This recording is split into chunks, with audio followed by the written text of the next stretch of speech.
Our story begins in October of 2023. Despite the urgent pleas from the United States, water in southern Gaza remained limited. Israel had only partially restored the water service following discussions with the Biden administration. This lack of water exacerbated the humanitarian crisis in Gaza, with hospitals battling to treat patients and refugees denied access to clean water. The world watched, helpless and horrified, as residents resorted to drinking seawater and hospitals used contaminated water for medical purposes. Fast forward to March 2024. The war had taken a devastating toll on Gaza, and Israel faced global backlash for sharing images of the destruction. Amidst this turmoil, former President Donald Trump criticized Israel's PR strategy, urging them to conclude the conflict to avoid losing global support.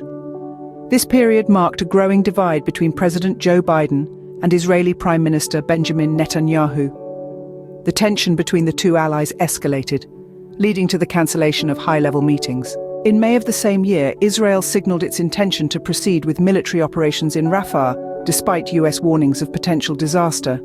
The Israel Defense Forces took control of the Rafah border crossing and conducted targeted strikes against Hamas in the city. The United States urged Israel to have a credible plan for evacuating Palestinians and maintaining the flow of humanitarian aid. The conflict resulted in significant casualties, with international pressure mounting for a ceasefire. To summarize, the Israel-Gaza conflict has seen a series of events that have exacerbated tensions and deepened the crisis.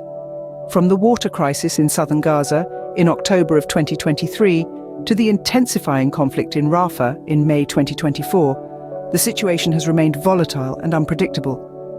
Amidst this chaos, the roles of key players like the United States, former President Donald Trump, President Joe Biden, and Israeli Prime Minister Benjamin Netanyahu have been pivotal and often controversial. It's important to remember that behind the headlines, the statistics, and the political posturing, there are real people living through these events. Their stories, their struggles, and their hopes for the future are the heart of this conflict. And it's their lives that are most profoundly affected by each twist and turn in this ongoing narrative. As we follow this story, let's not forget the human element that lies at its core.